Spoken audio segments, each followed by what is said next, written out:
Hello everyone, I'm Brian Croy Dragon and welcome back to Vox Adventures.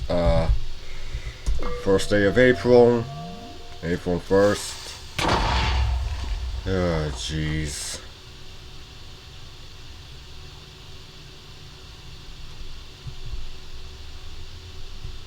Well, at least I've still got my shelter from the sun.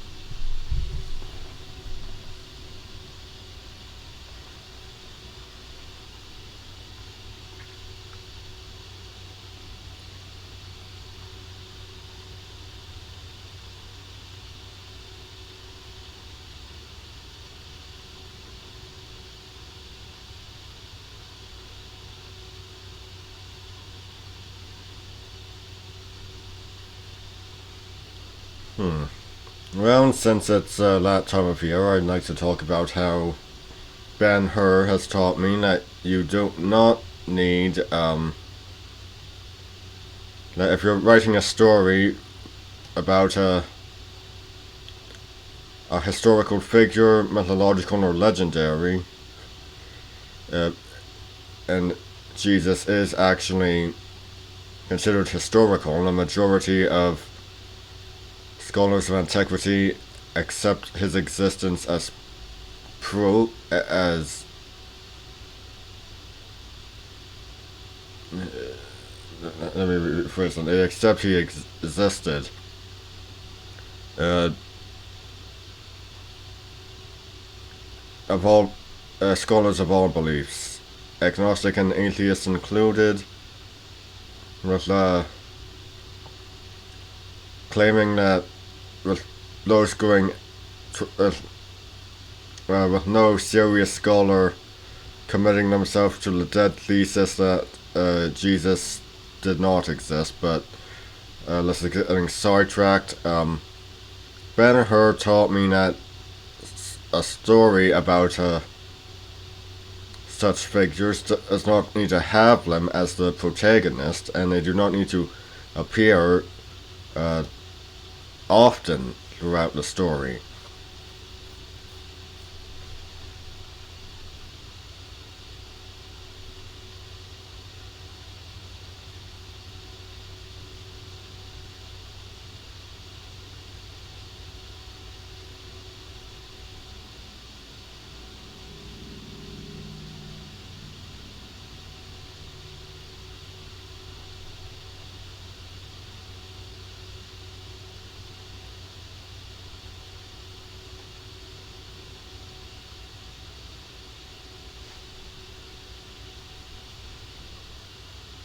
Yeah, they only need to appear a few times, and yeah, that's something I've found to be interesting. That's something that you can apply to many different figures.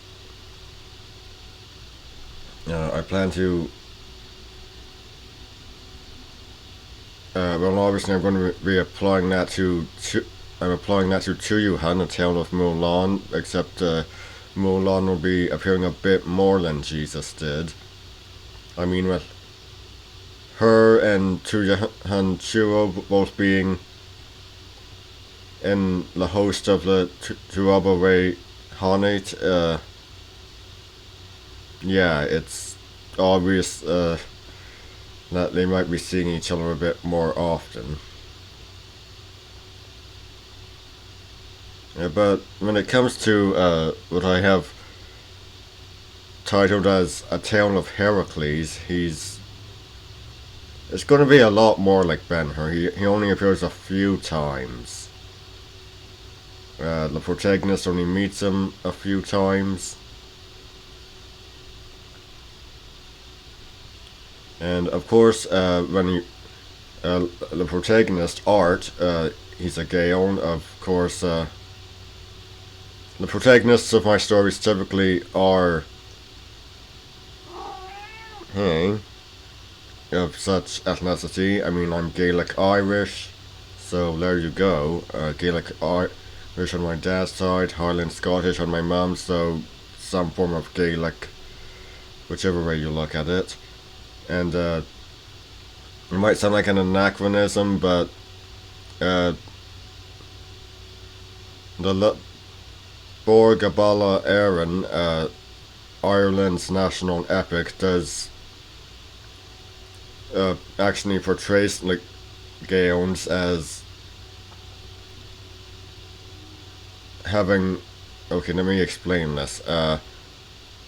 Gordo Glass, the father of the Gaons, was followed by a Sicilian prince and born of an Egyptian princess. And the Gaons ended up leaving Egypt at the same time as the Exodus. So there you go. And it took the Gaons 440 years to reach Ireland. 440 years.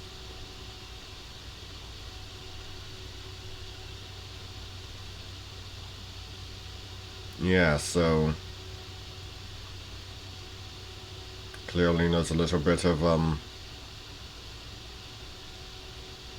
there's a little bit of overlapping.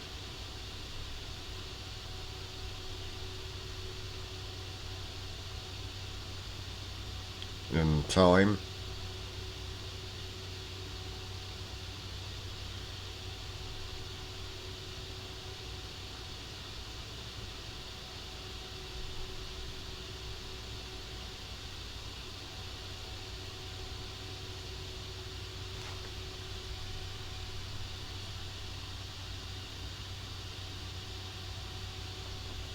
So let's see here. Ancient writers identified the Exodus with the expulsion of the Hyksos. The last Hyksos pharaoh, Kamudi, his reign ended in 1554. Uh, the life of Heracles was entirely going with the chronologies given. Entirely happening in during the 13th century BCE, so obviously we've got some overlap that can work with it.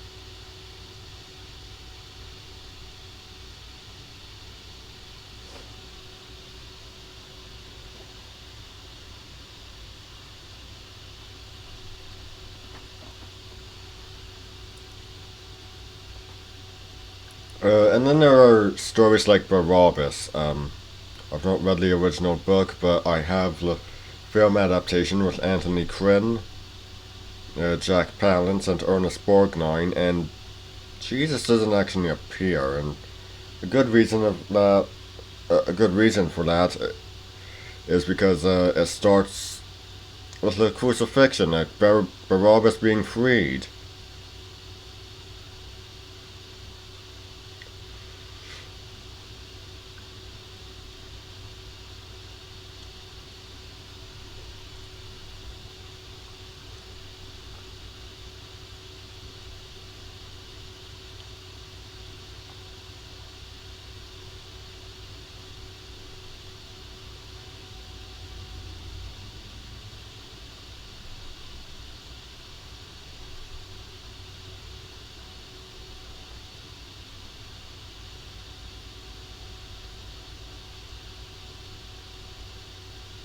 And I don't know, that just seems a lot more, it allows for more freedom. But on the other hand, it begs the question of how do you bring these characters whose death it starts with back into it.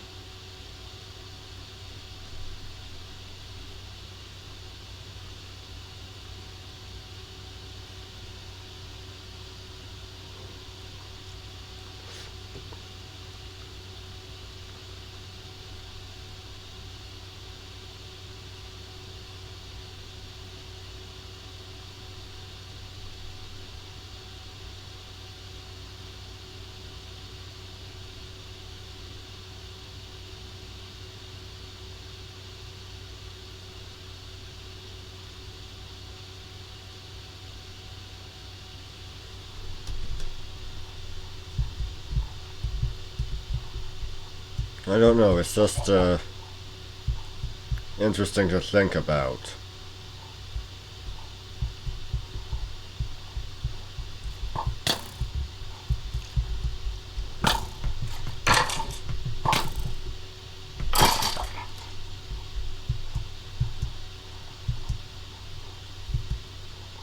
Now, typically, the love interests of my protagonists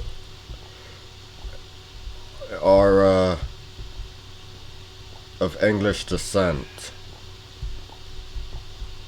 If not, uh, I mean, obviously there are occasions where that's not the case.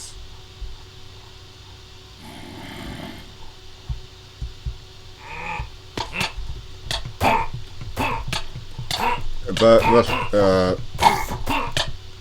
A Tale of Heracles,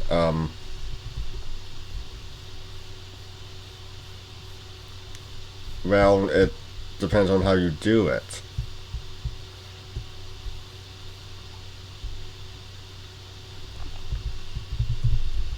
For you see, with some, how do I put this? To my knowledge, in Britain, some Hellenic plays are done with Athenians having English accents and Spartans having Scottish accents. Therefore, instead of a love interest of English descent, she would be Athenian.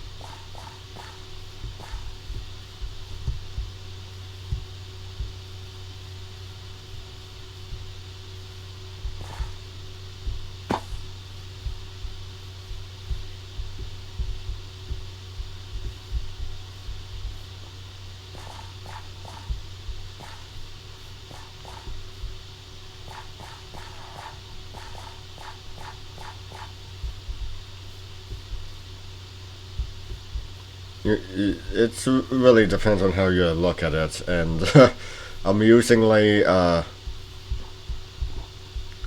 fact that I bring up Athens and Sparta, for the Minoan world, of course, the love interest for our Gaelic hero was a Minoan girl, and Minoan Crete was basically the Athens of its day. And the whole Athens-Sparta rivalry thing, with Mycenaean Mycenaean Hellas being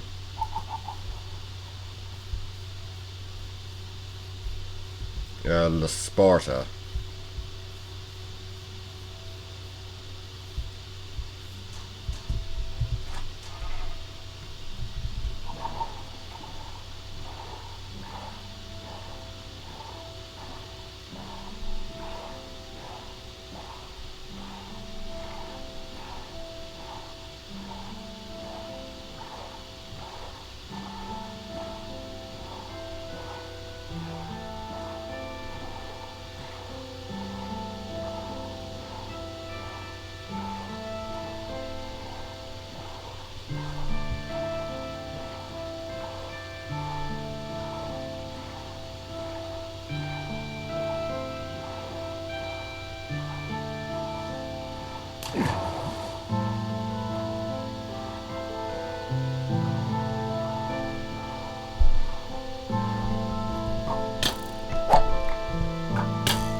Occasionally I model characters off of actors, and who better to model Heracles off of than Nigel Green.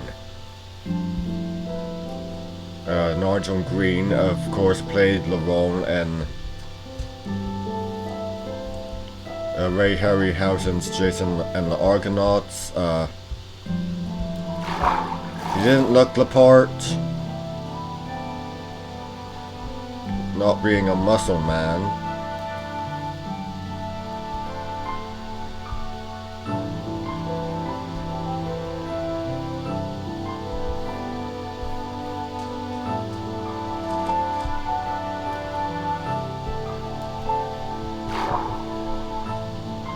But he certainly had the ability, and that was what mattered.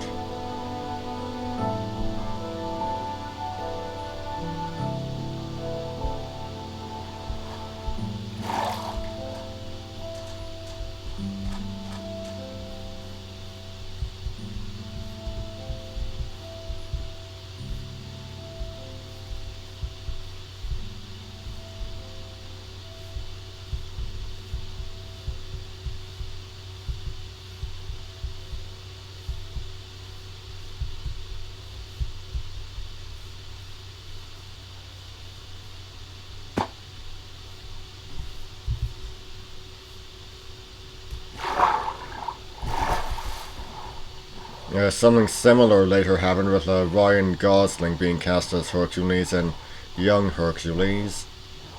Didn't look like Kevin Sorbo. Oh, thank goodness for that. Kevin Sorbo's a bastard. Good actor, but quite the bastard.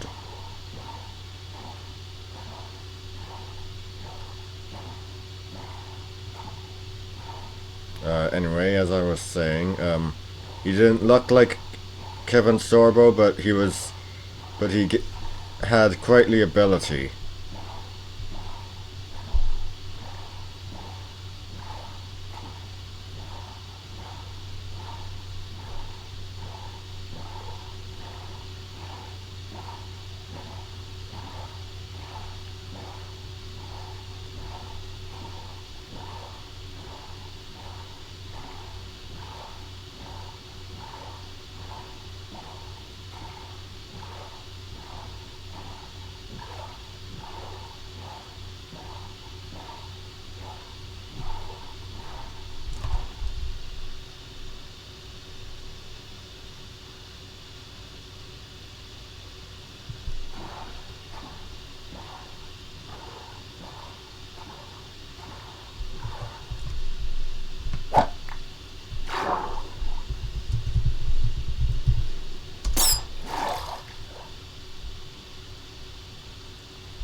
Actually, I have a...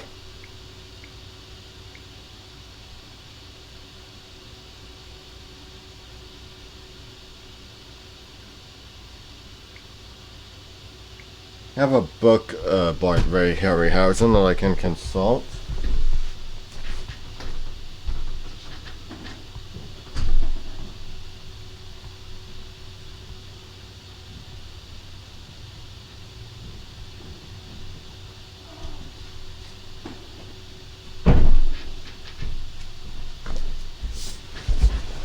Ray Harryhausen, An Animated Life.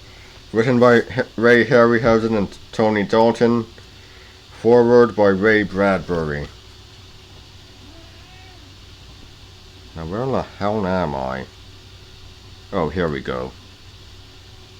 Here we go. Ray had some word on the casting.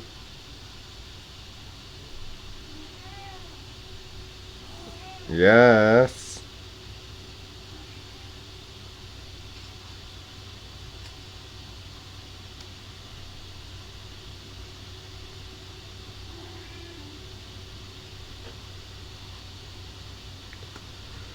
Just give me a moment. Let me try and find the spot.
I have sworn there was some word on.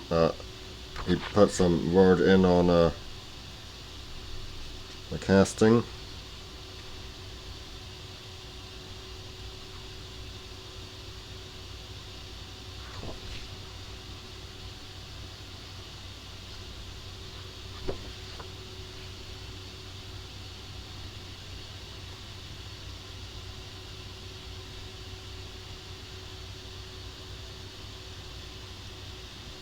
Maybe it was closer to the start of the chapter.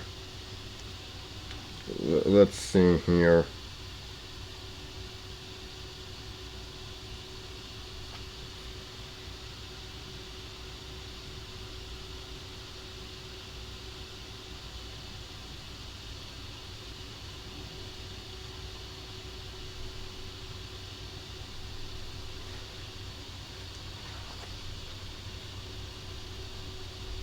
Okay, and then it just jumps into the first animation sequence. Did I imagine there being a part on Hercules?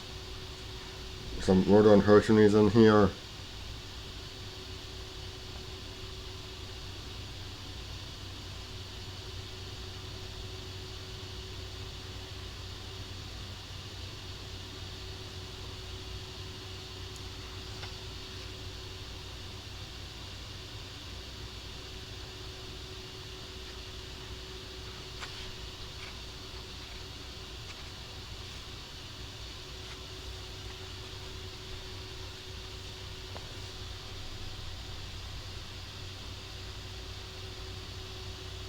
Yet there's mention of him there, but not on the casting of Nigel Green. Oh, jeez.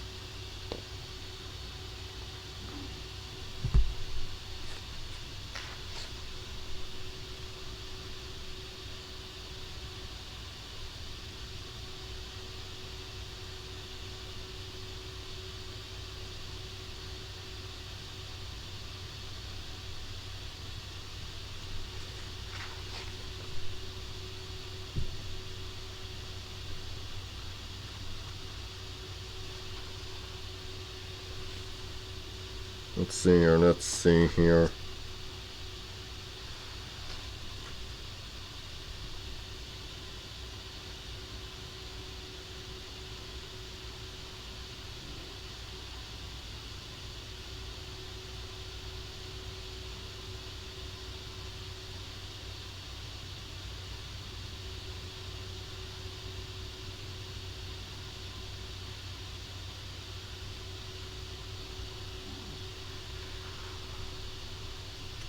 Strange.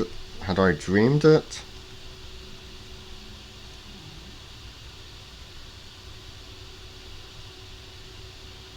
Oh wait, those earlier pages. I was starting too early. No, I was starting too late. What am I saying?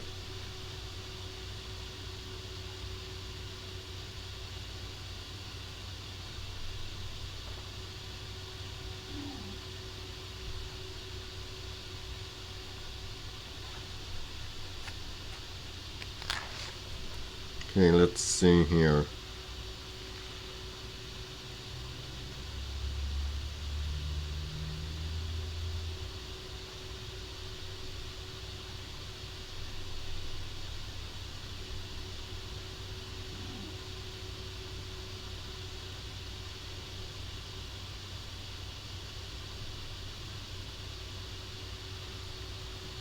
Although Hercules didn't feature greatly in the story, we felt that it was an important role but wanted to get away from the Italian beefcake the public had expected of him.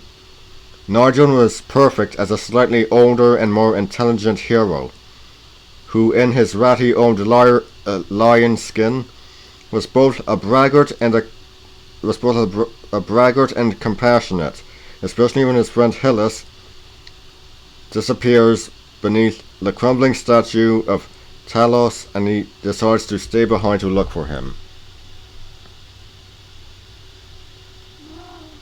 Yes.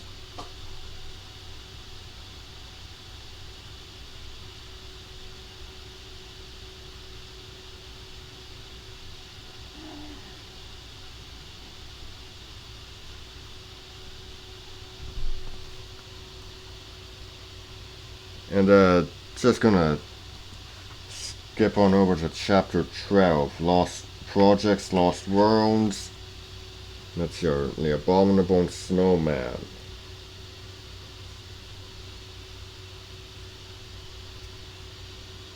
Adventures of Baron Munchausen. Yes, Alex. Aesop's Fables. Atlantis. The legend of the fabled lost continent of Atlantis has always inspired my imagination. I began designs and a storyline way back in the late 1930s, although it never matured beyond 2 drawings and a step outline that is now lost. From memory, the premise was the destruction of the island of Atlantis, or Lemuria, and the 2 drawings, one of which is based on a John Martin painting I completed in the 1940s, show dinosaurs attacking classical buildings whilst volcanoes erupt in the background. Okay, so Beowulf, that would have Conan. Yeah, Beowulf would have been great. Daniel in the Lion's Den.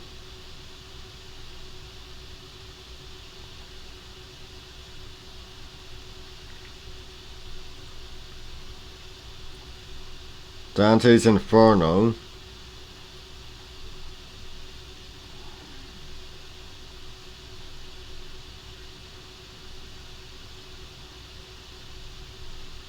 Daphnis and Chloe, David and Goliath, Deluge, Dickory Dickory Dock, Dinosaur Graveyard,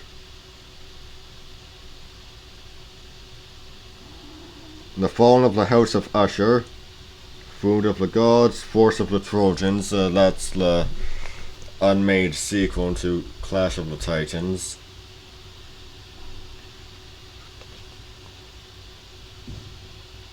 Fountain of Youth, Frankenstein, The Frog Prince, Gulliver,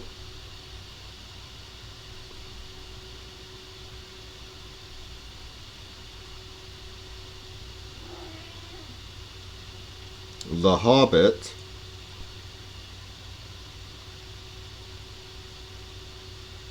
Ionia Muromets, The Island of Dr. Moreau, Jack and Jill, Jack Sprat, John Carter of Mars, King Kong, The Labyrinthodon, Little Googie,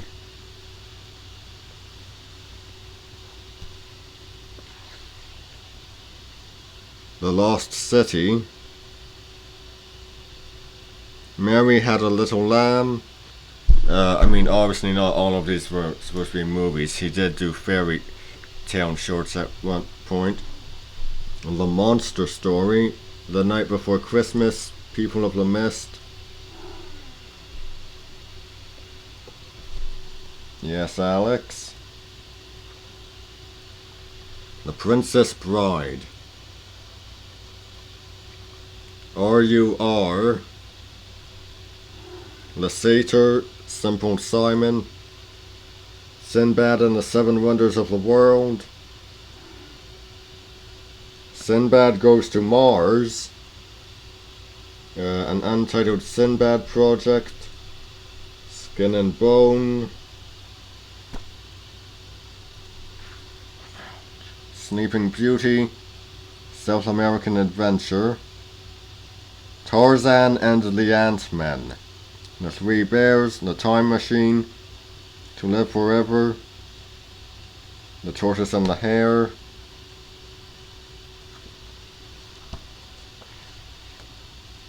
Ugala, The Visitation, War Eagles,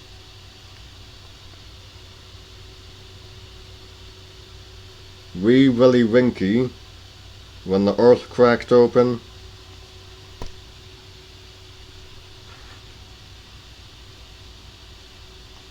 yeah, lot of unmade works.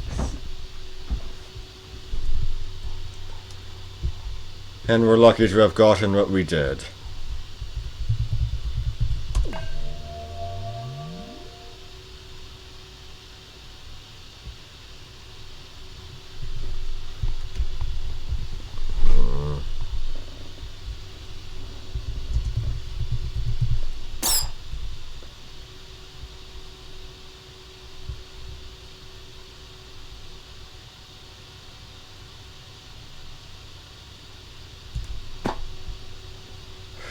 Damn.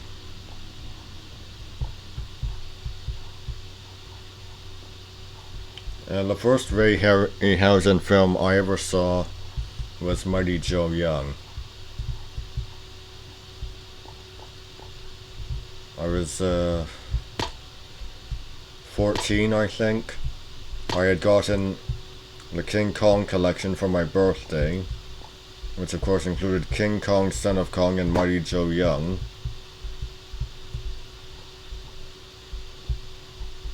Yeah, it's a bit of a, it's kind of a trilogy.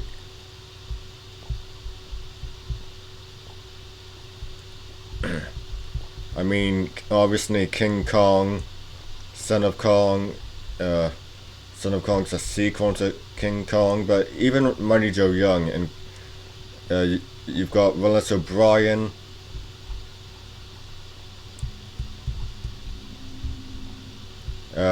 doing special effects alongside Ray Harryhausen. You have Marion C. Cooper working on the film, though I can't remember who directed it. It was was John Ford the producer, or was Marion C. Cooper? Was Ernest B. Schoensack involved in that one also? I can't remember. But yeah, you also have Robert Armstrong as Max O'Hara, and he did of course play Carl Denham in the two Kong films. Yes, Alex?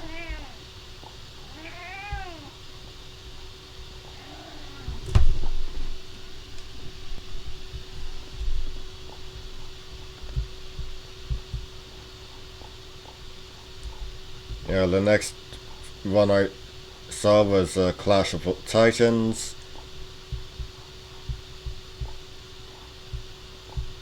And it's a magnificent film.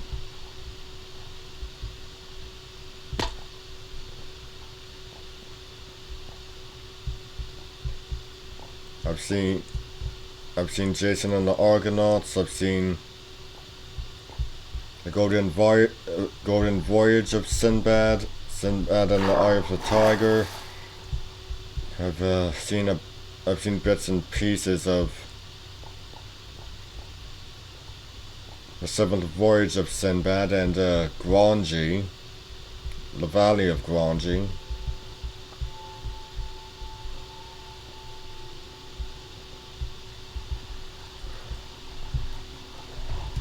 I've seen the Mysterious Island.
Yes.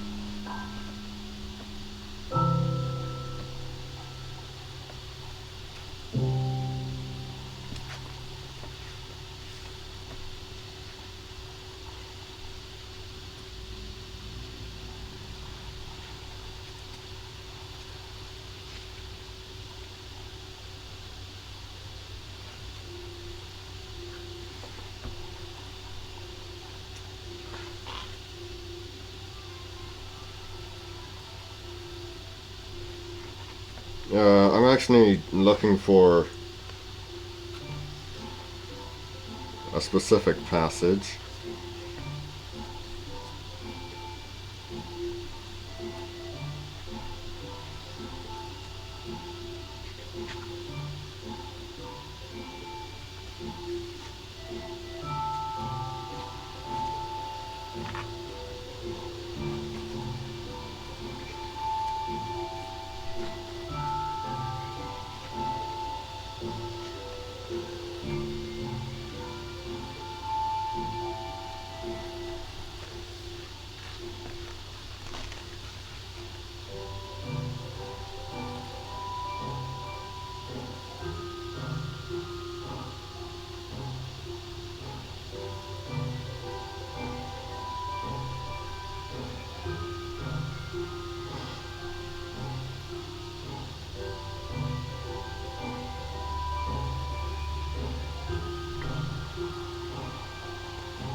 Mighty Joe Young, or Mr. Joseph Young of Africa, its original title, had a turbulent production history.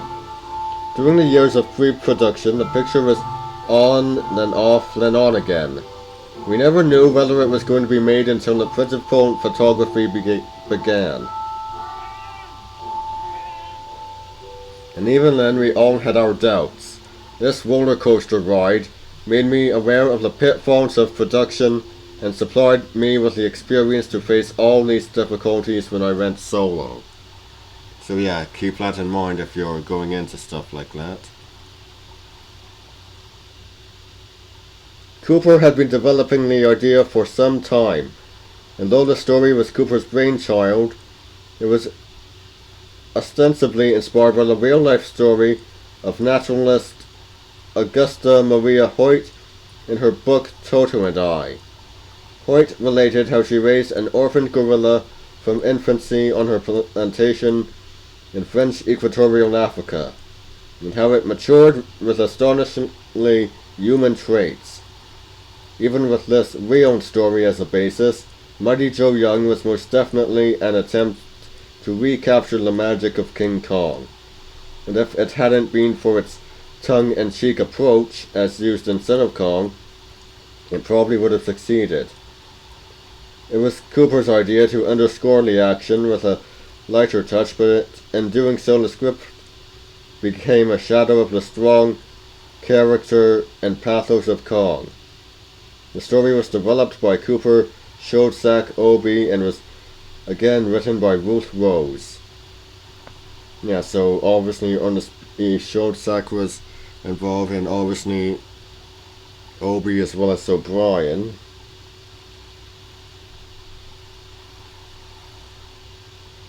To get to this final story, the script went through many stages in its development. For example, in a very early script, Baby Joe was found by Joan after his mother was killed by a lion. There was also to have been a sequence that showed an aircraft carrying not only the humans but also Joe and other animals from Africa to America, crashing onto an island. Although the survivors escape unhurt, they are attacked by lions, but Joe saves the day by fighting the lions and helping the others to escape. The scene was cut because it was felt that the pace would have suffered. In retrospect, I suspect this is true.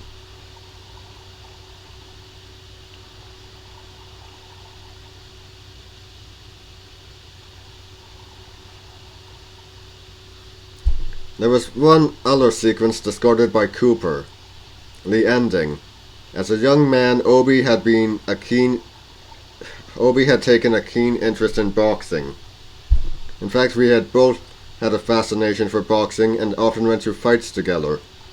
So he designed the finale as a fight between Joe and another gorilla on top of a cable car, traveling down from the San Francisco hills. It was to have been a titanic struggle, and much like the fight between the Tyrannosaurus and Kong over the grown King Kong. Much like the fight between the Tyrannosaurus and Kong over the grown King Kong. Sadly, what could have been a wonderful ending was replaced with the more sentimental burning of the orphanage. I remember how disappointed Obi was.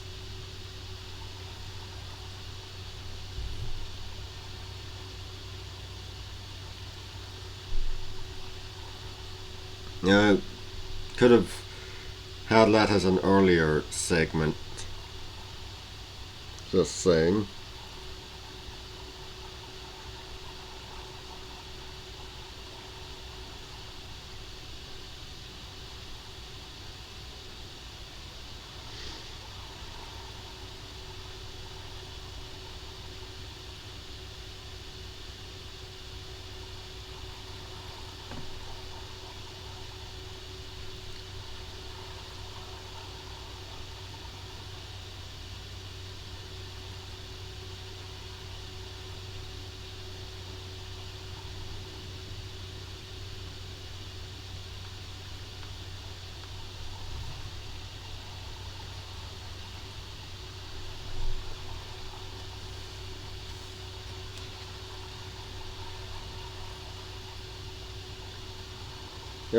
Yeah, let's see.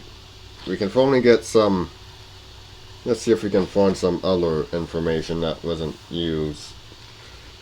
On unused pieces that never made it into the works. What am I even looking at? Oh, Valley of the Mist. The Red Riding Hood, War of the Worlds, which never got finished or made, or yeah, I suppose finished. Oh, the Beast from 20,000 Fathoms.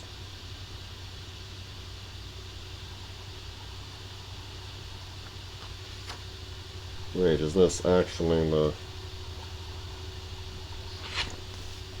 Yes, I think it is.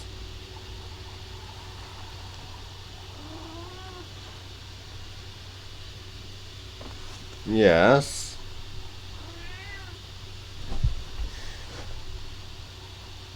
Yes.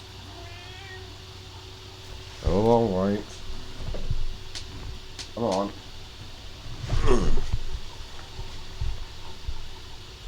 I am not. I'm right here.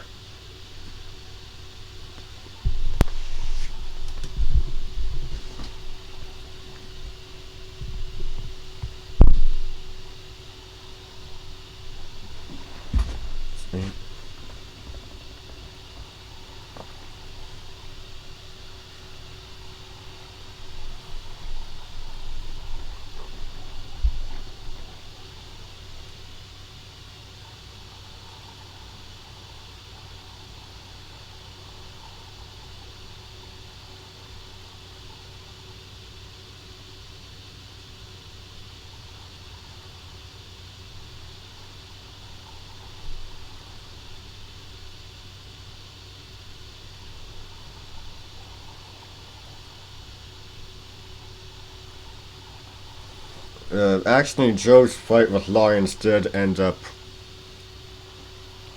in the final product in a way.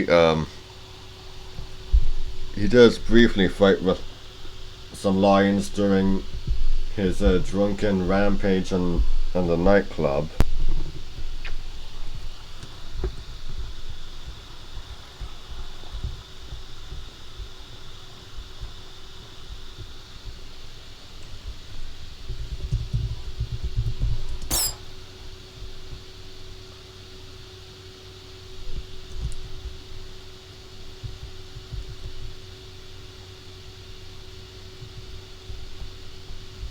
Yeah.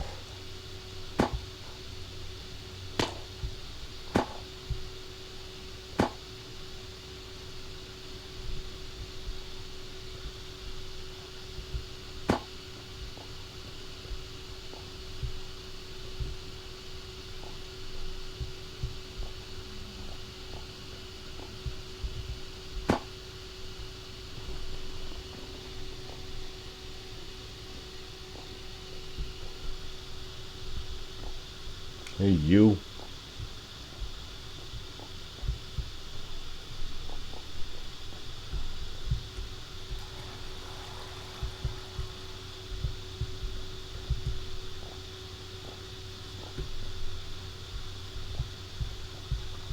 Yeah, that book really is informative on a lot of things. Like, if you're wondering why uh, where the giant ammonite came from for Mysterious Island, turns out it's actually honed over from a prehistoric theme. Originally, it was going to be a giant clam or a giant octopus. Octopus, am I remembering that correctly? But eventually, they went with an ammonite.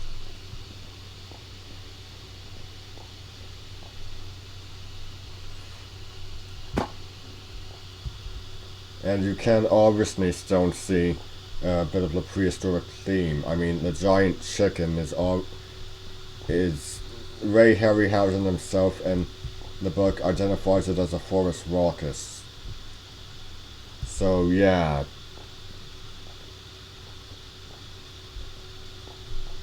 a bit of a holdover from the prehistoric theme for the film, instead of the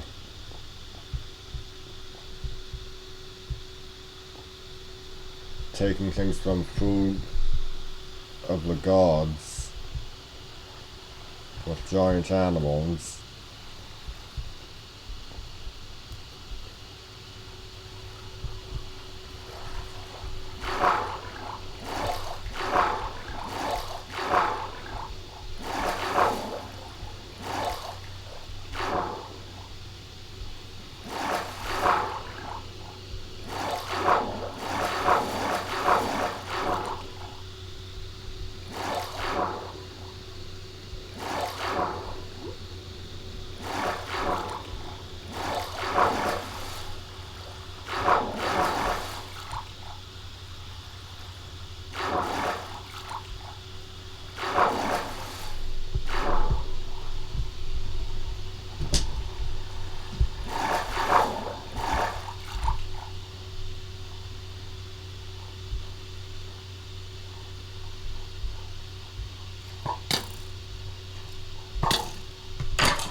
I've got a bit of an itch.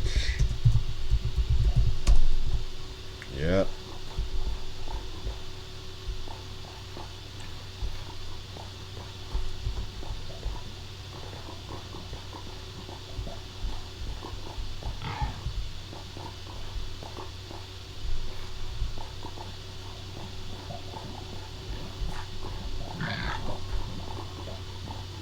Oh yeah, I've also seen a bit of The Beast from 20,000 Fathoms. Yeah, the works of Ray Harryhausen, they were magnificent. They still are.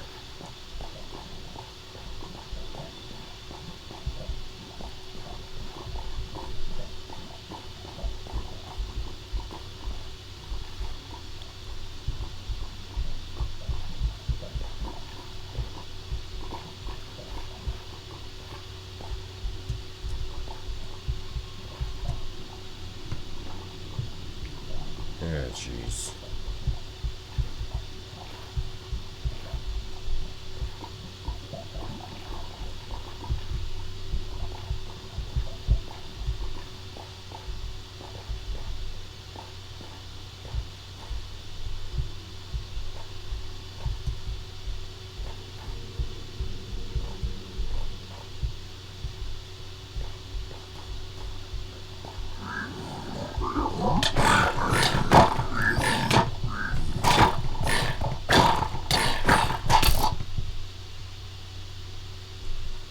You know, I keep thinking about writing some sort of story involving apes.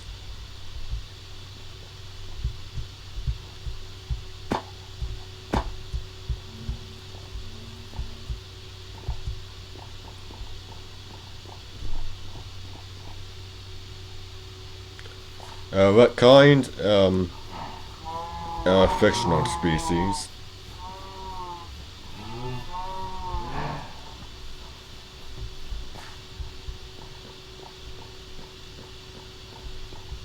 Akin to the Mongani of the Tarzan stories.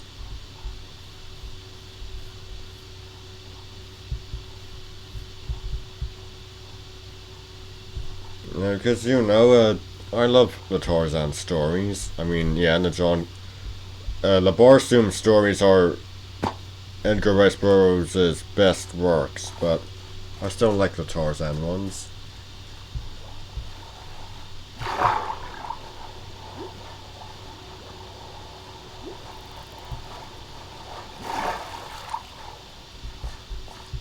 Well, we've got shelter.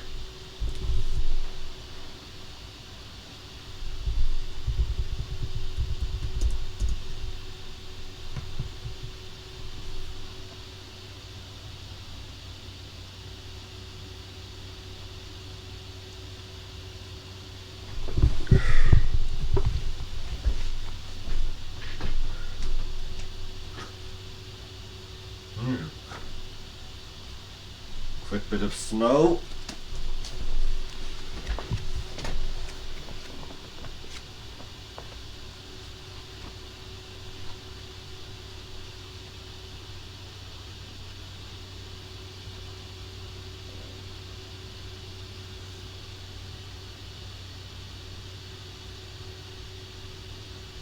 Okay, so where exactly does the bet on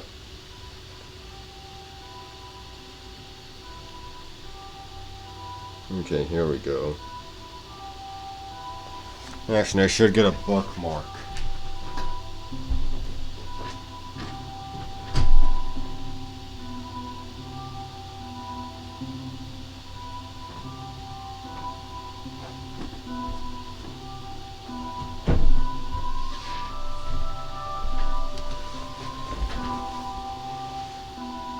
Oh, jeez.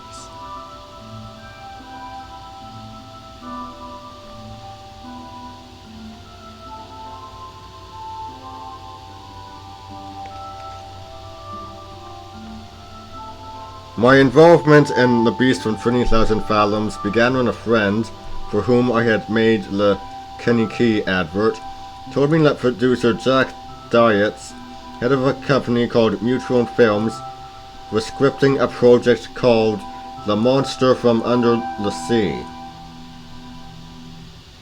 That's actually not a bad title.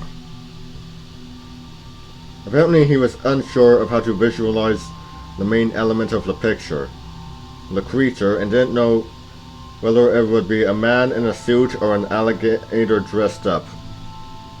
Well, obviously Godzilla went the former route, being a bit of a Japanese remake of the film.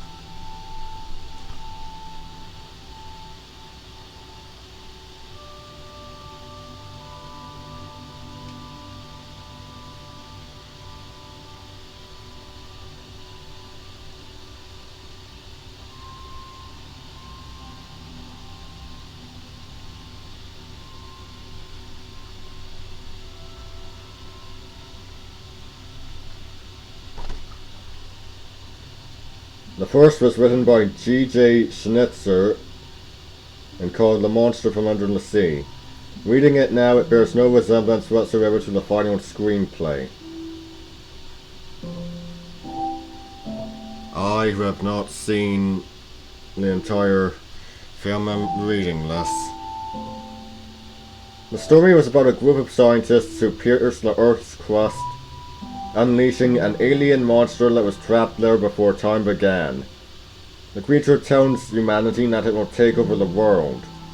Secretly, one of the scientists creates a huge robot to destroy the alien, which it does along with its creator, but in turn, it has to be destroyed by an atomic bomb. It sounds like something written for a cartoon series. Not a bad plot, though. The second attempt was a 14-page outline called The Monster from Beneath the Sea. Although there was no writer credit, it contained enough interesting and imaginative material to make me feel able to contribute something. The outline began with a lot of boring preamble about setting off an atomic bomb at the North Pole, which uncovers a creature called a Minotaur. But was it actually? Frozen in a huge block of ice. After the ice melts, it escapes into the sea, and after some key scenes, one of which is an attack on a lighthouse on Lake Michigan, it emerges at Bedloe's Island and destroys the Statue of Liberty. It is finally captured by freezing it using special jets mounted on helicopters, after which it is destroyed out at sea by another atomic bomb. It was interesting to see that the atomic bomb was the solution to all threats at that time. Yeah.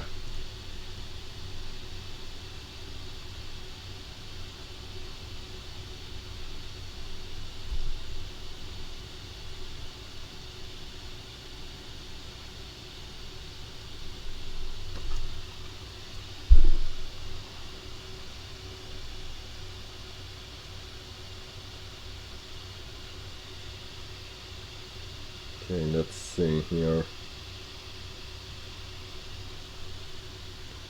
Right-hand page, an early concept for what would become the beast from 20,000 Fathoms. I sketched a number of different ideas for the beast, among them an octopus, but in the end I based it on various carnivorous dinosaurs, with the addition of a considerable amount of imagination. So yeah, probably wasn't actually going to be a Minotaur.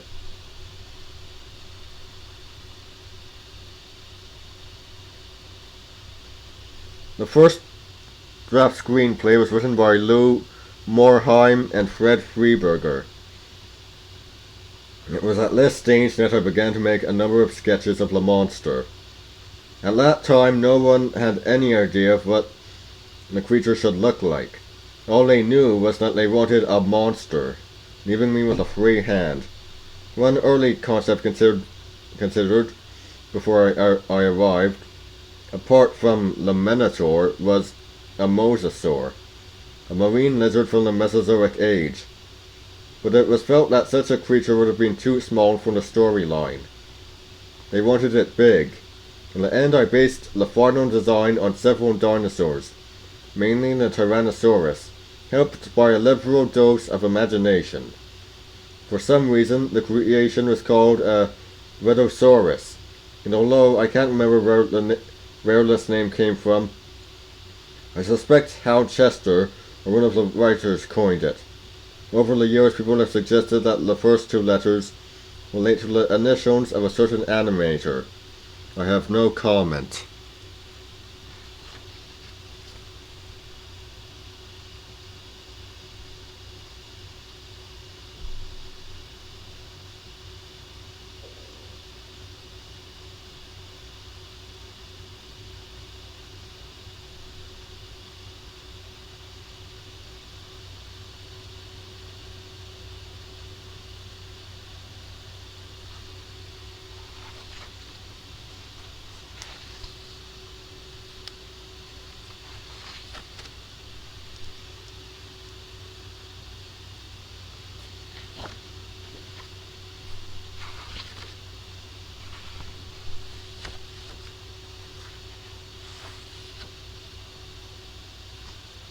Yeah, the elementals, never got made, so from beneath the sea to outer space.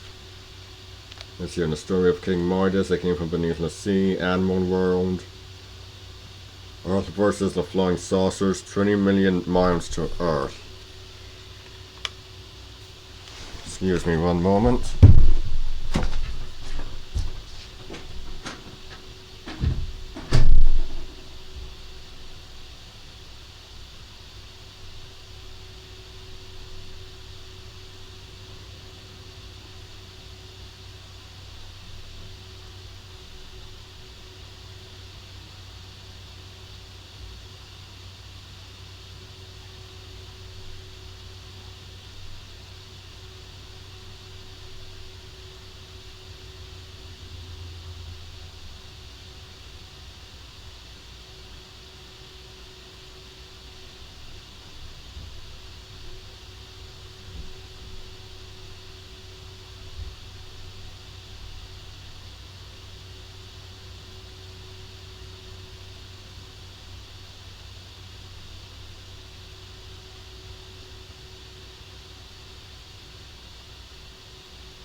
Sorry about that, just had to apply some eye drops.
Honestly, I find that you can find inspiration from a lot of things.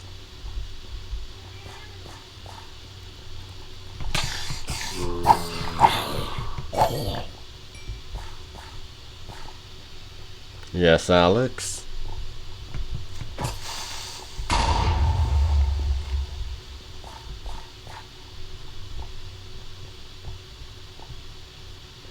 And unused ideas are ripe for picking. Yeah, jeez.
Some unused ideas work, some don't.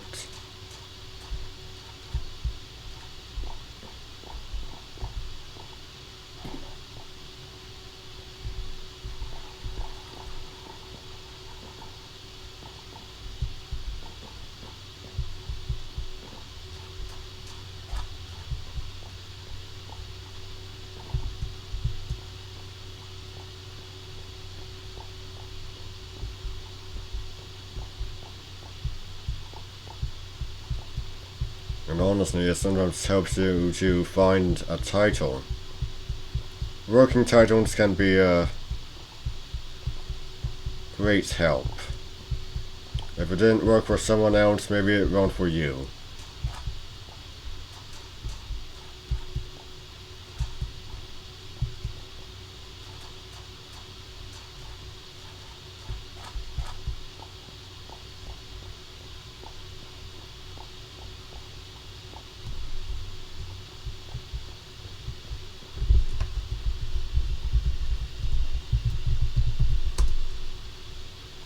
Armin back up yet? I doubt it.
I've said it before, and yeah, World War II does.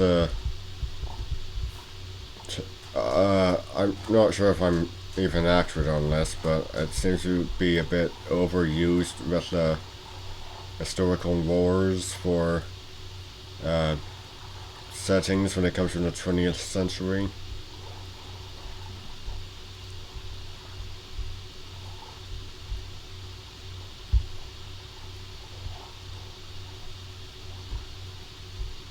Probably why I'd do something like World War One.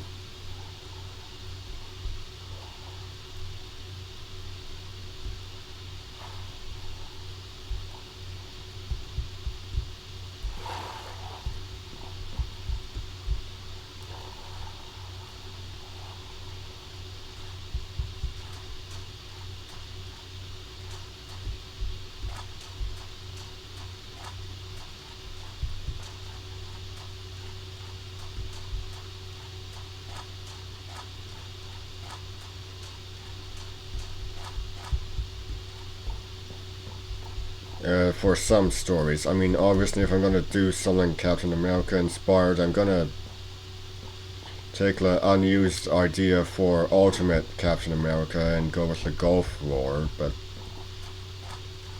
yeah, not really, just that general time period, 1990, 1991.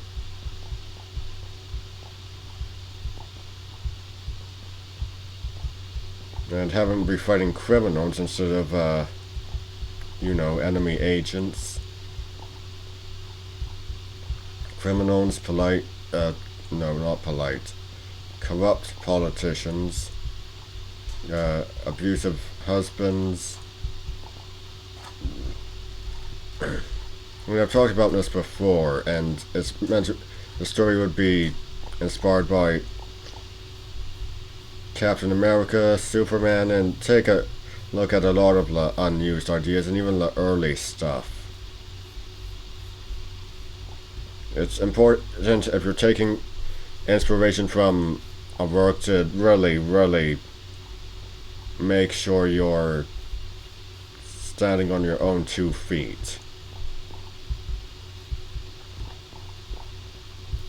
And taking inspiration from the story Gladiator, the powers granted to the character by the serum would not really allow him to make a difference. Super strength, bulletproof skin doesn't allow him to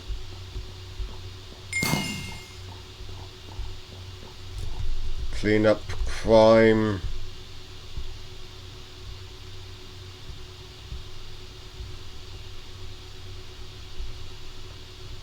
He still can't clean up crime, he still can't stop corrupt politicians, he still can't stop abusive husbands. So, yeah, it's depressing, it's cynical.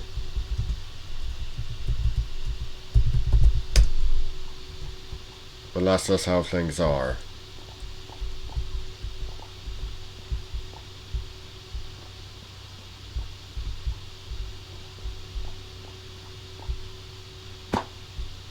And ultimately he just dies. Without having been able to do anything. But of course the government who made him what he is don't learn their lessons, so they'll just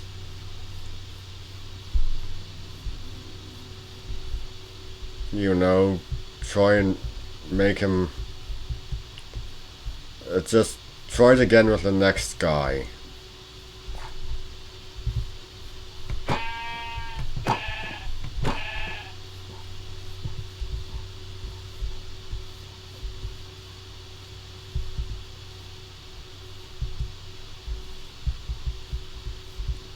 And yeah, as depressing as it is, it doesn't work with the next guy any more than it did the first guy.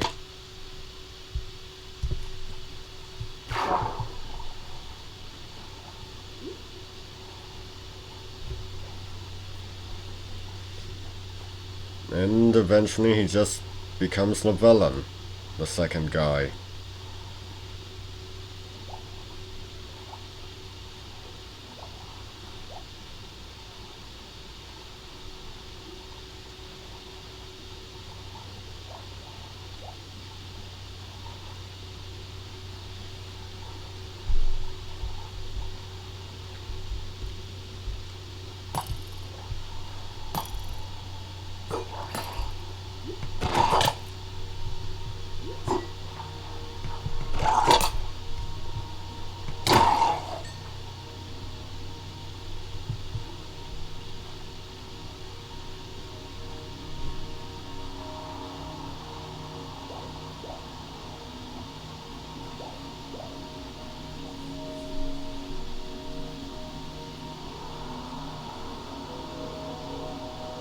Yeah, I know it sounds depressing, but yeah, best to make sure it just is really different from the works that inspire it.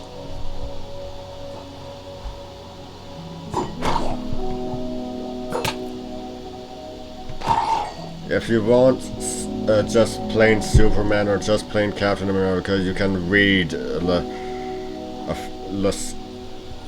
stuff DC and Marvel put out. You can watch the stuff that DC and Marvel put out, but the fact is, when I'm taking inspiration from pre-existing works, I want to do something different.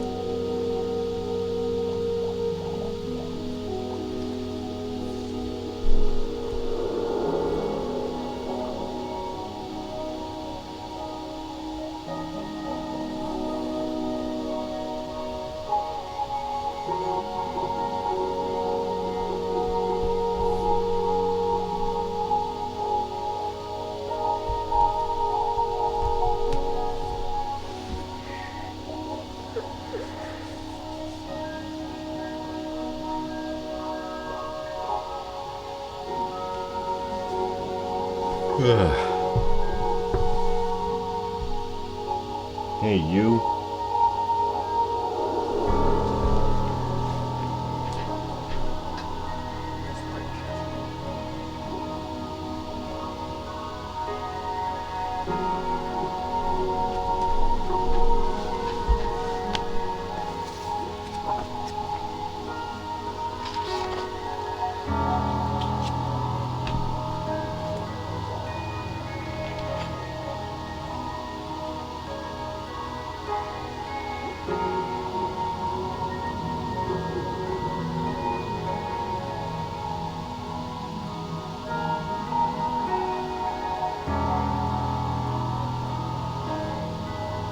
Well, now this is interesting.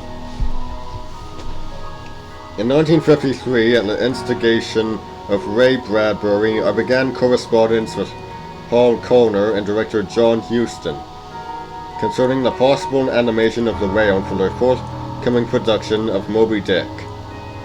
Ray was writing the screenplay and suggested that model animation might be a solution to overcome the problems of making the whale look believable.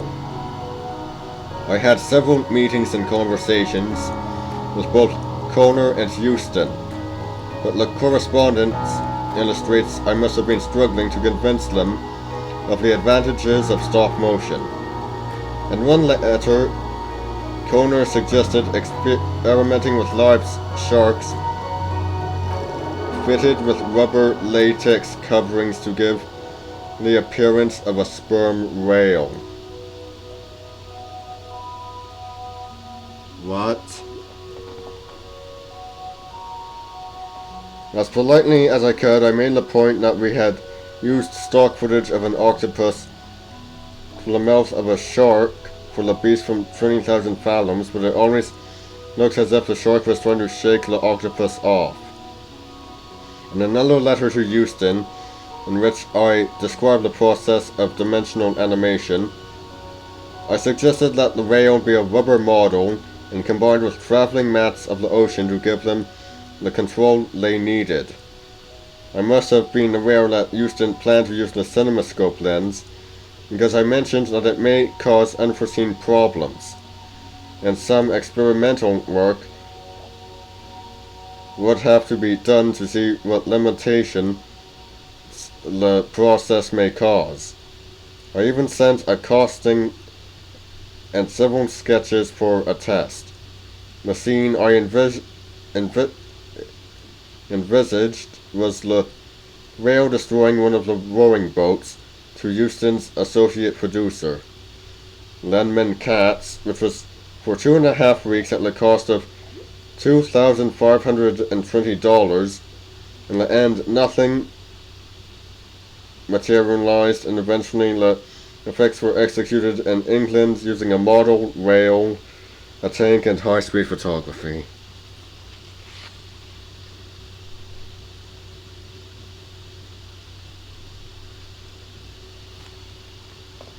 Okay, here we go.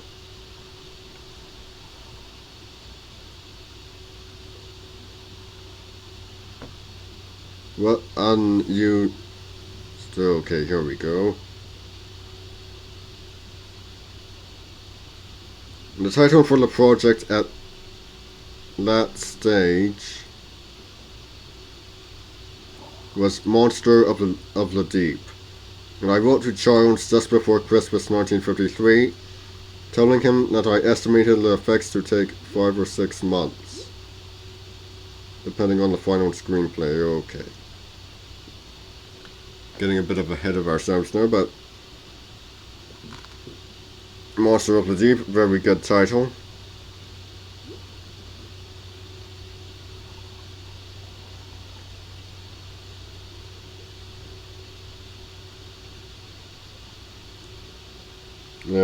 And then the title changed to Monster Beneath the Sea.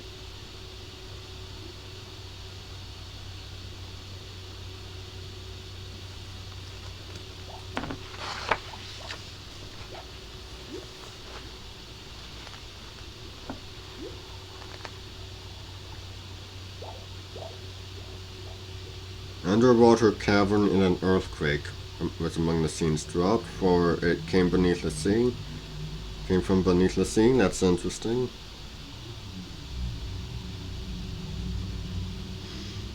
Okay, let's see here.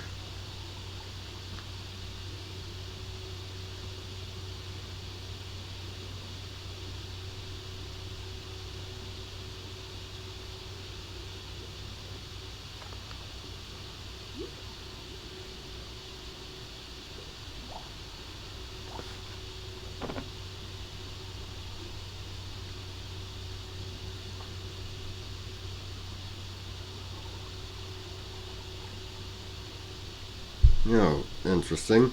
The pressure on me to keep effects costs down was so intense that by necessity, certain cuts to the creature had to be made. Now, it's an octopus, in case you don't know. There was one obvious way. I reduced the number of tentacles on the octopus from 8 to 6, not 5, as some film historians seem to believe. Reducing appendages is a trick cartoon animators often use. For example, Mickey Mouse has only 3 fingers. However, to make this shortage less obvious, I designed the animation sequences so that the octopus is mostly below the waterline, and at least one tentacle is kept moving at all times. This meant that most people were watching the waving tentacle, not the lack of them.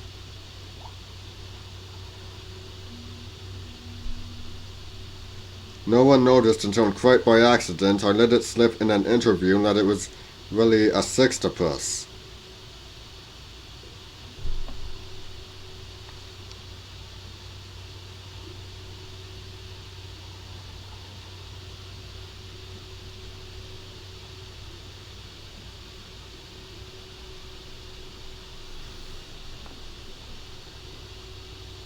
Yeah, I actually wanted to see a bit more on that early ideas for the film.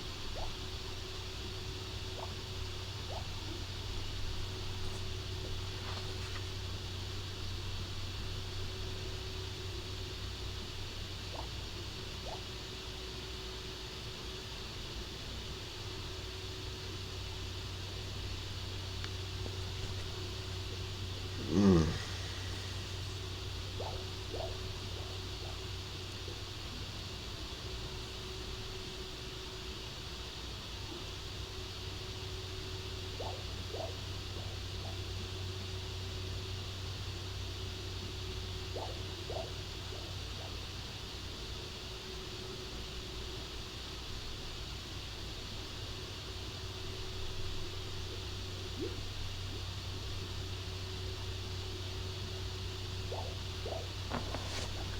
Well, I guess that's enough of this for now, but we're still recording. We've got till 11:59.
find myself adding a bit more to my character's description.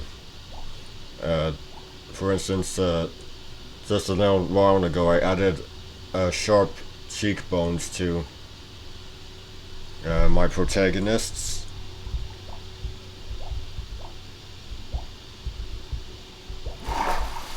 And it all came from being told that I kind of look like Benedict Cumberbatch. And he, of course, does have these sharp cheekbones, and yeah, it does give a bit more of a, you know, a look for my characters. I mean, the big hooked nose, the square jaw, the eyes that look small and triangular due to close-fitting lids, the heterochromia with the blue left eye and the green right eye, the curly red hair. You get an idea of what he's supposed to look like, and I basically consider my characters as actors. So you've got these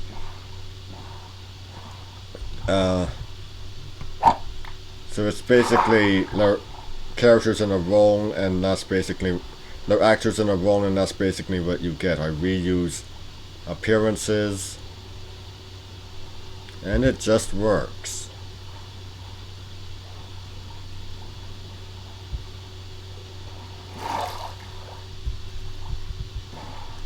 Many people do such things, be it animation, comics, what have you.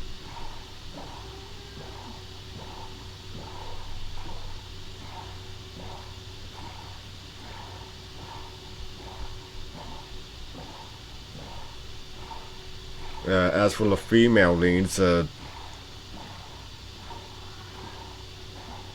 most I got is light skin, large reddish brown eyes.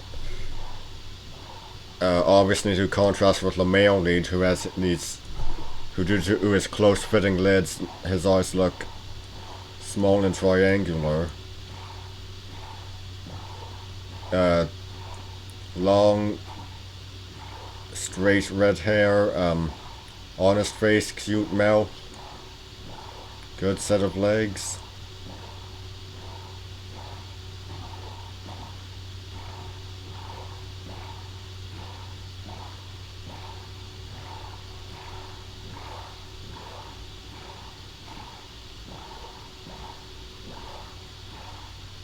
Yes, she's slender, just as the male lead is lean and hungry in appearance. She's supposed to be fairly attractive while he's not particularly good looking. Quite common in appearance, really.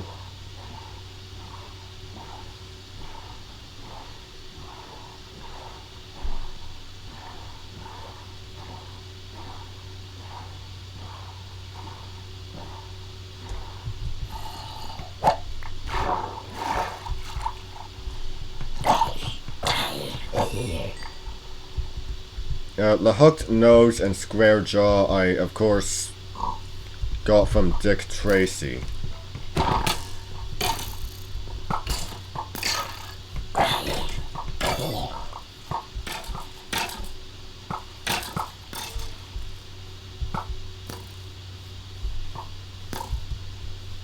The nose being large, actually, I got from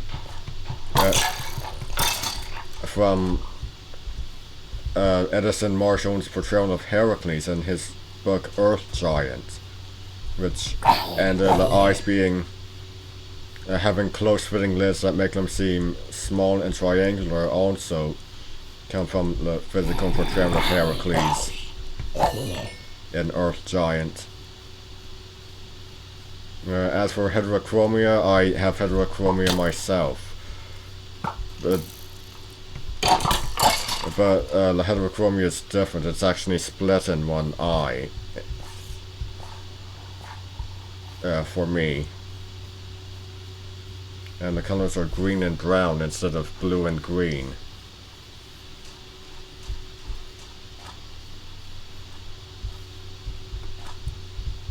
So yeah, I've got it for the male and female leads, not so much for the villain. Villains tend to vary in appearance.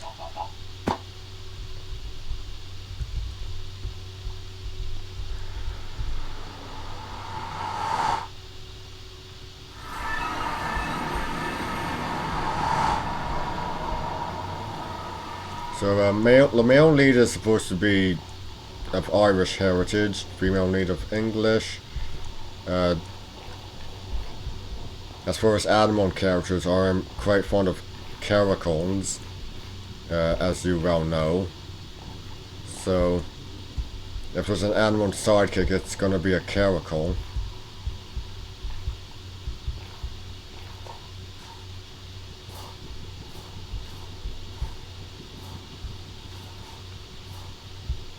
As for a kid's sidekicks, I recently added one to my list. And keep in mind, I basically go with starting ages here. So the male lead and female lead start at 16.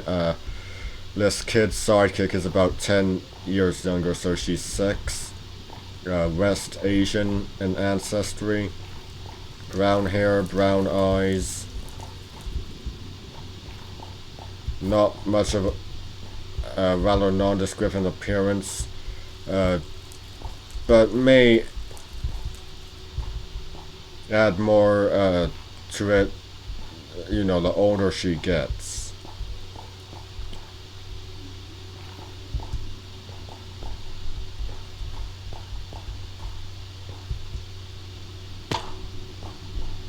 She actually made her debut in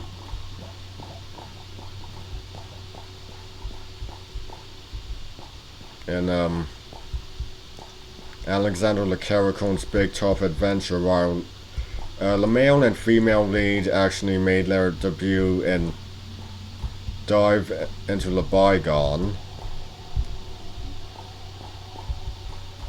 And actually, the animal's sidekick did not make his debut. You'd think he made his debut with Alexander Le Carricon, but he actually had a proto. He actually has his first appearance is as an unnamed male Carricon who first appears in the Dive into the Bygone sequel, One Single Day.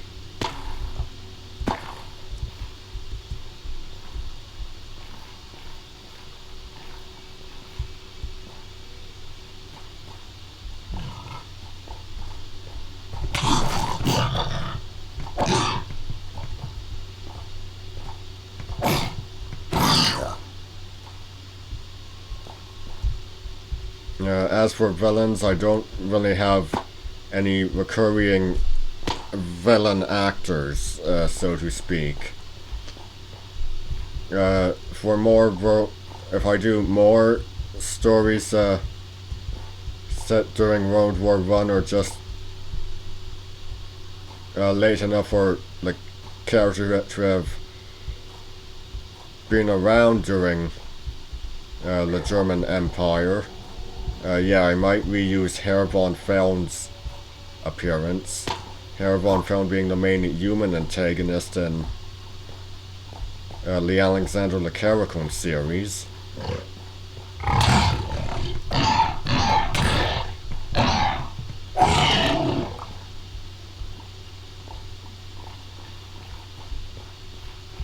And Herr von Feln, he's 68 years old.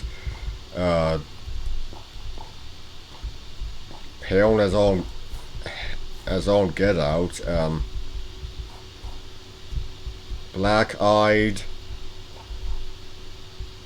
Has a scar on one of his cheeks. I can't remember which one it is exactly at the moment. Either the left one or no, wait, it's the left one. The right one has a because on his he wears a monocle over his right eye. So yeah, that's basically it. And of course, he has a mustache like Kaiser Wilhelm's. You know, one of those handlebar mustaches. And his hair is stone completely black, no graying. He looks. He's 68, but looks more 50. He's just athletic, so you really get a good villain.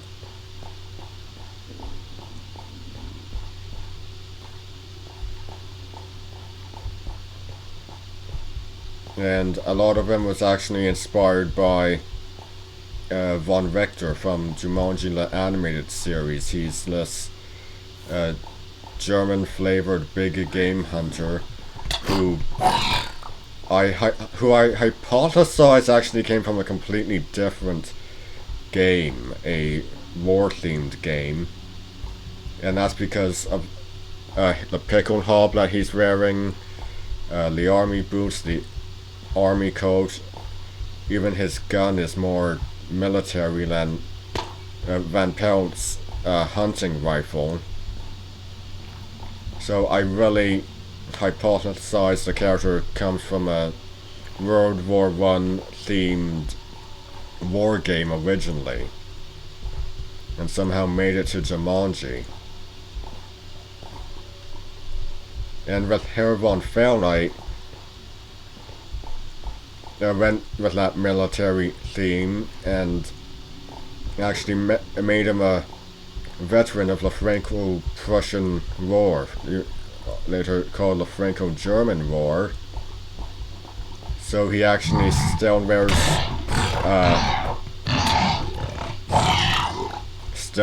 the uniform when out hunting, pick and hob included, but due to the Driesel needle gun being well out of service for the time, the story is set 1916. He's taken up bow hunting and uses a crossbow.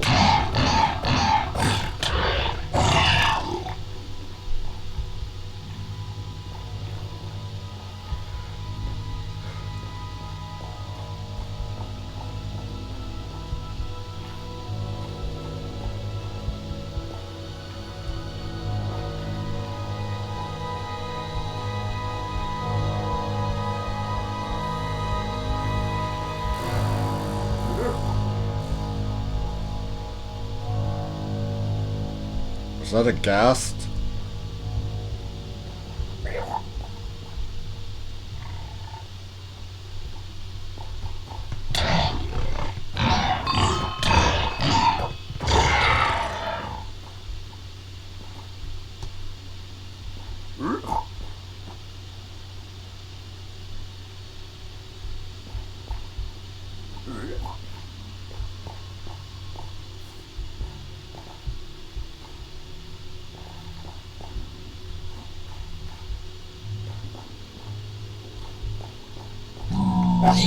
Whoops, no, that's not a hot piglin, that's a zombie pigman.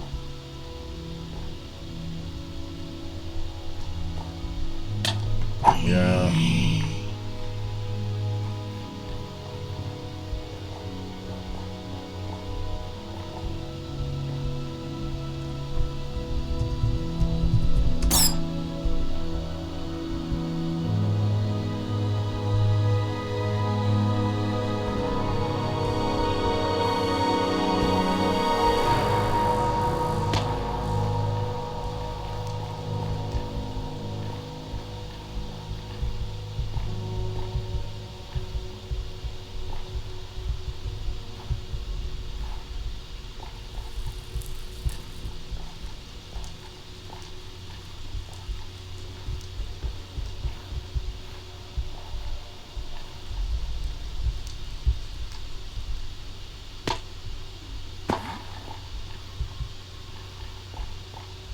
I've reused some character designs before.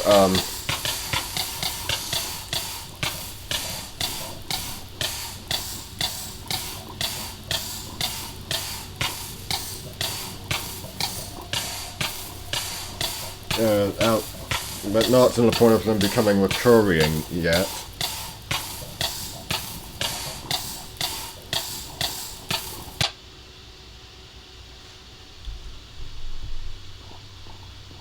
The design for the character of Ella Kane in the Carchemish series is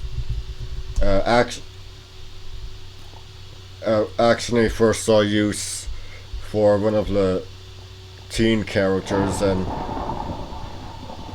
Seeking the Island of Atlas, as did the apparent design used for the character of Miao Sheng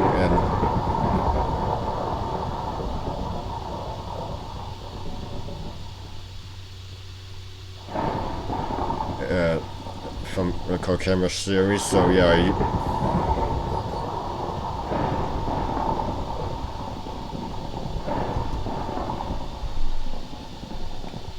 I've got reusing character designs. It's like having a cast of actors, a theater company kind of.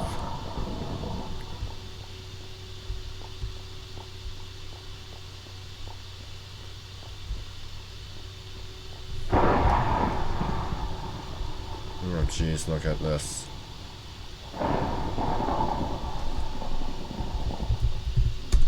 I'm on fire like the Human Torch.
I really am the Human Torch.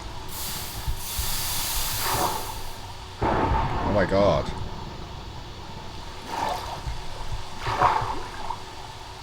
Yes.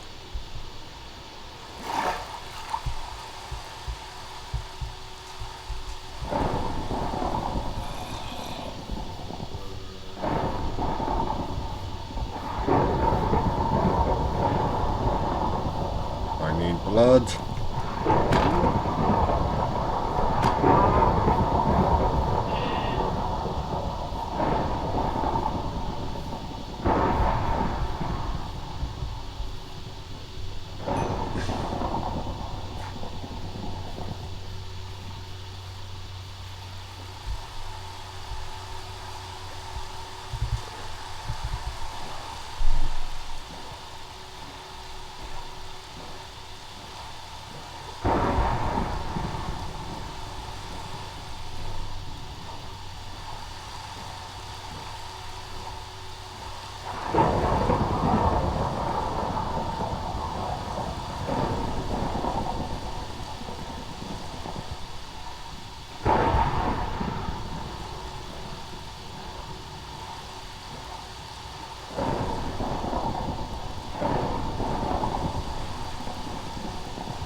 Now, obviously, the looks for the male lead and female lead are not featured in Chuyuhan.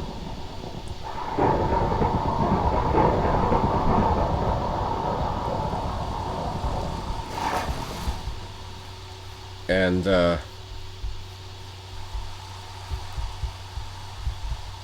that's because due to the Z and Zion Bay having a different look, that obviously a different look was required. So taking the fact that some Zion Bay had white skin, blue hair, and blue hair. No, I was getting mixed up. Blue eyes and blonde hair. Yeah, that's kind of the look I ended up going for. But obviously, they would have. This look would have come from intermarriage with other tribes on the Eurasian steppes, and there was even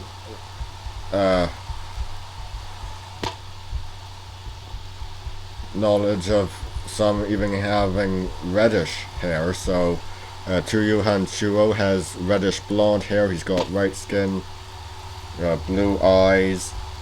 All to make him look less like the. Well, they're not all supposed to look the same. They shouldn't all have the same stereotypical East Asian look. The world is more diverse than we typically think it is.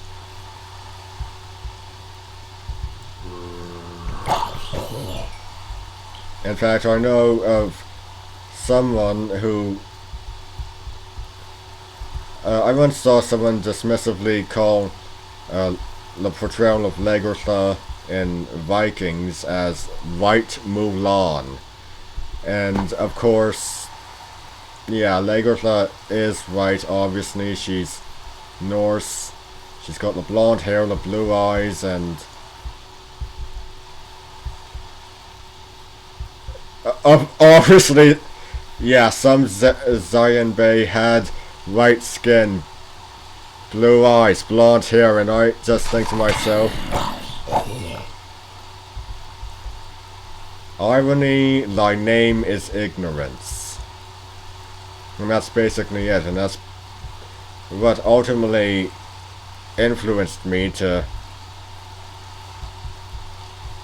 make Mulan in the story have white skin, blue eyes, and blonde hair.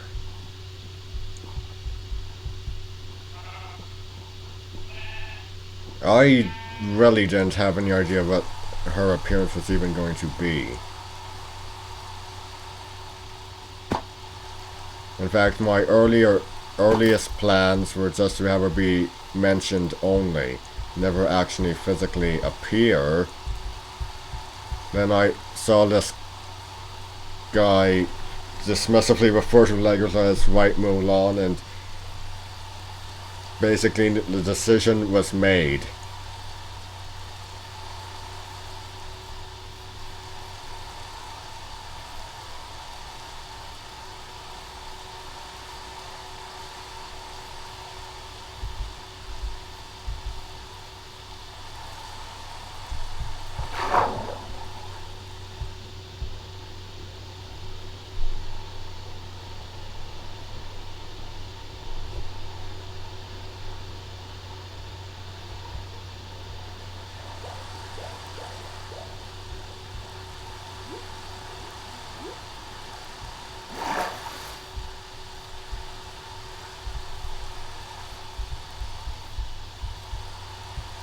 I mean, even the Zion Bay were a proto-Mongol people, and even I suppose we'd call them a modern Mongols, like Genghis Khan. He was described as having red hair and green eyes, I think.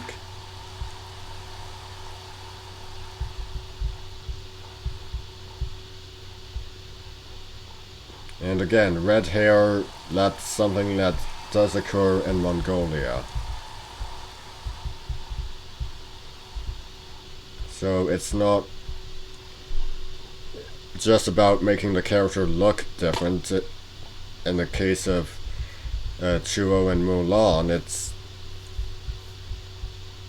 about reflecting how these people might actually have looked.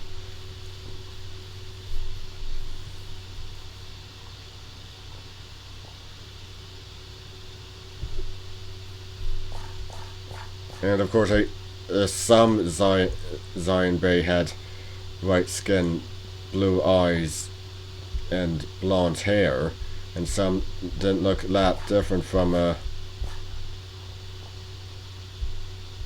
from Lahan. But still, it's important to make them all look diverse.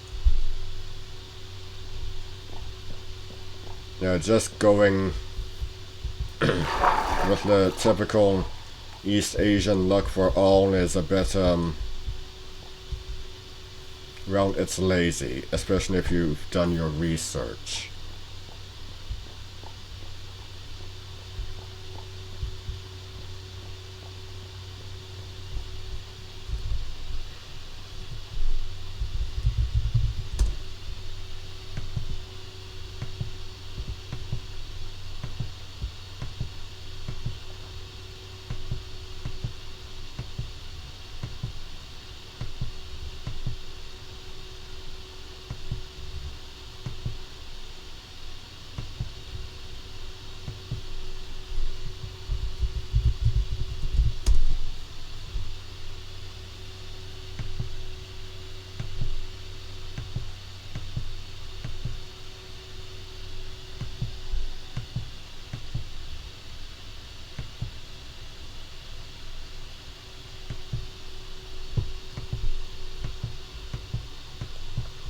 And basically the whole idea for Chu Yuhan came from me actually just reading about the culture that Mulan came from, the Northern Wei dynasty, learning it's actually a proto-Mongol state, and that's what happened.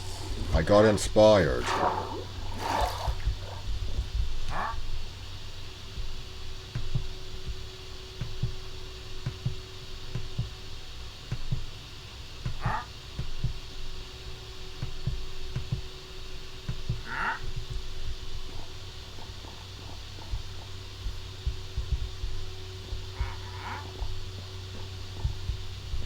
Well, that's all for today, everyone. I'm Brian Croydragon signing out. Stay straight.